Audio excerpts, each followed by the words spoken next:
let's talk about your product or service and what you need to do to make sure that your product or service meets customer expectations and keeps your promises. First, you need to know the promises they want you to keep. And as I mentioned in my earlier videos, you can guess this or assume it, and you'll join all the other companies who are making that mistake. It's just, we live, eat, sleep, and breathe our products and services, and we often are proud of things that we've accomplished and have made possible for our clients. But the client or the customer can answer. If I interview customers, for example, I had one situation where a company had done a really, really good job of integrating their product with QuickBooks. It was hard to do as elegantly as they did it. And from a programmer mindset, the CEO is a programmer. It was just, the number one thing, and they talked about it all the time. So when people came to their website, that's what they saw. Then I went out and interviewed customers, and every single one said, oh, well, yeah, everybody integrates with QuickBooks. That's not why I bought the program. Now, the fact that it was elegant was what they expected.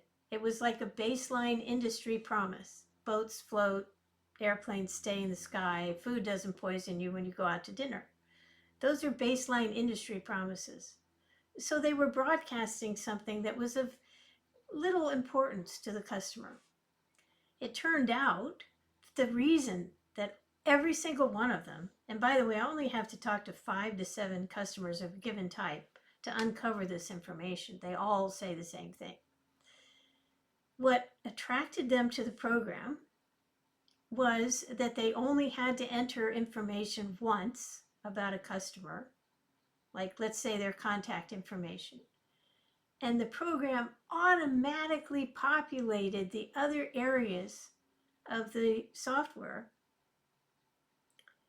so that if you entered the customer's address, it automatically brought up directions from your plant. This was a field service application. So you're sending techs out to do some work somewhere.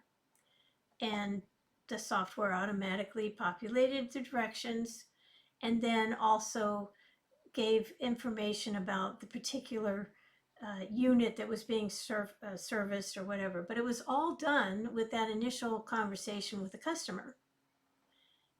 And the people who ran these field service companies were so excited because they only had to enter the information once.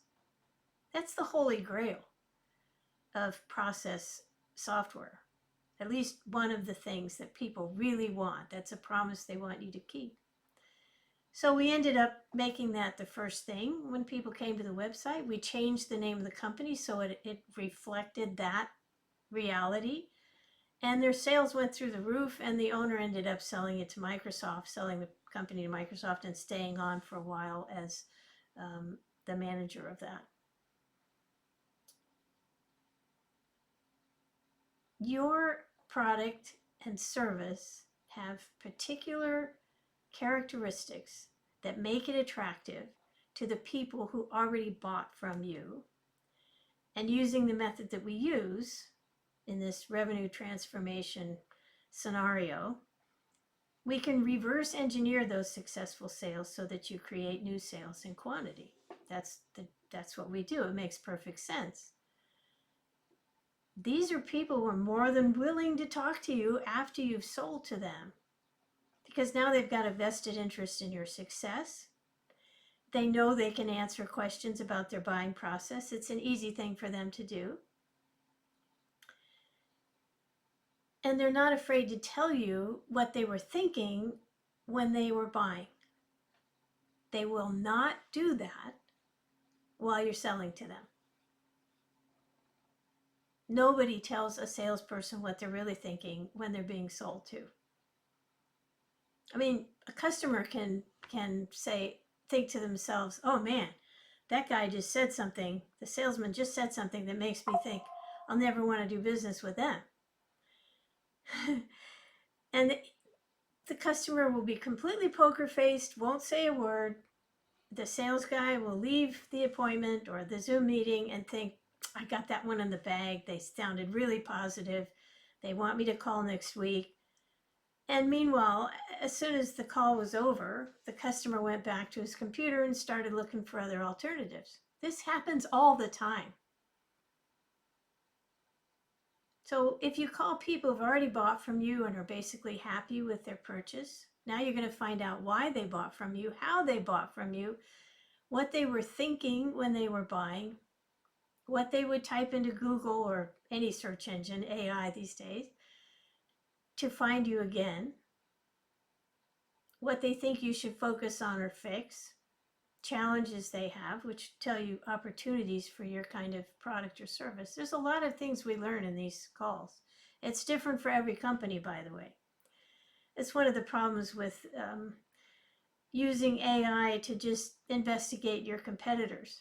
It's a great tool. We do it ourselves. We provide those services for clients. But it doesn't tell you why customers bought from, what was it that they thought was unique and made them say, okay, I have to have this one. This is the one.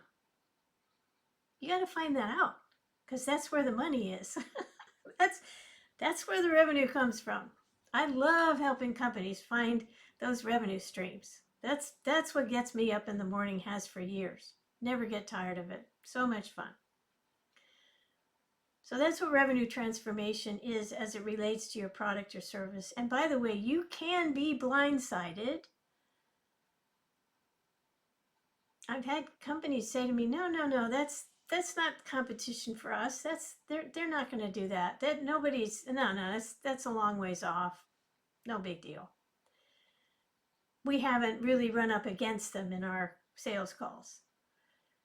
Well, the reason they haven't run up against them is because the people who are looking for other cheaper, more convenient approaches aren't talking to them because they don't think they're going to get it from them. They're not talking to their salespeople. Salespeople are the last people that customers contact after they've gotten about 80% of their questions answered through the website and discussion groups and other customers and people they know. So you really are in the dark if you aren't talking to customers. And even the ones who have bought from you will tell you what else they looked at and what other things they see on the horizon that might be a danger to you. So you do have to keep your eye on that.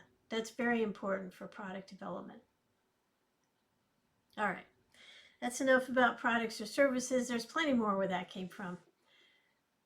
We love doing this work and we love doing it for you.